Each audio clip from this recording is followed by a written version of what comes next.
നിലമ്പൂർ രാധ വധക്കേസിലെ ഒന്നും രണ്ടും പ്രതികൾ കുറ്റക്കാരാണെന്ന് കോടതി കണ്ടെത്തി. മന്ത്രി ആര്യാടൻ മുഹമ്മദിന്റെ പേഴ്സണൽ സ്റ്റാഫ് അംഗമായിരുന്ന ബിജു നായർ, സഹായി ഷംസുദ്ദീൻ എന്നിവരാണ് കേസിലെ പ്രതികൾ.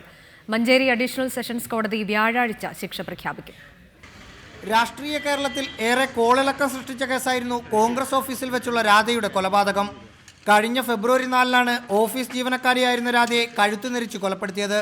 കൊലപാതകം, ബലാത്സംഗം, തെളിവ് നശിപ്പിക്കൽ അടക്കമുള്ള കുറ്റങ്ങൾ പ്രതികൾ ചെയ്തിട്ടുണ്ടെന്ന് കോടതി കണ്ടെത്തി.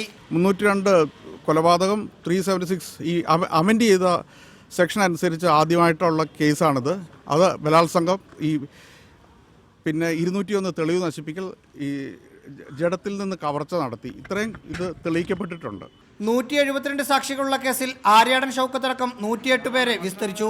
കൊല്ലപ്പെട്ട രാധയുടെ വസ്ത്രങ്ങളും ആഭരണങ്ങളും ഉൾപ്പെടെ 65 തൊണ്ടിമുതലുകളും, DNA പരിശോധനാ റിപ്പോർട്ട്, ഫോറൻസിക് റിപ്പോർട്ട്, രാധയെ ചികിത്സിച്ച ഡോക്ടറുടെ കുറിപ്പടികൾ എന്നിവ സഹിതം 264 രേഖകളും പ്രോസിക്യൂഷൻ കോടതിയിൽ ഹാജരാക്കി. പ്രതികൾക്കുള്ള ശിക്ഷ മഞ്ചേരി അഡീഷണൽ സെഷൻസ് കോടതി വ്യാഴാഴ്ച പ്രഖ്യാപിക്കും. റഹീസ് റഷീദ്, റിപ്പോർട്ടർ, മലപ്പുറം.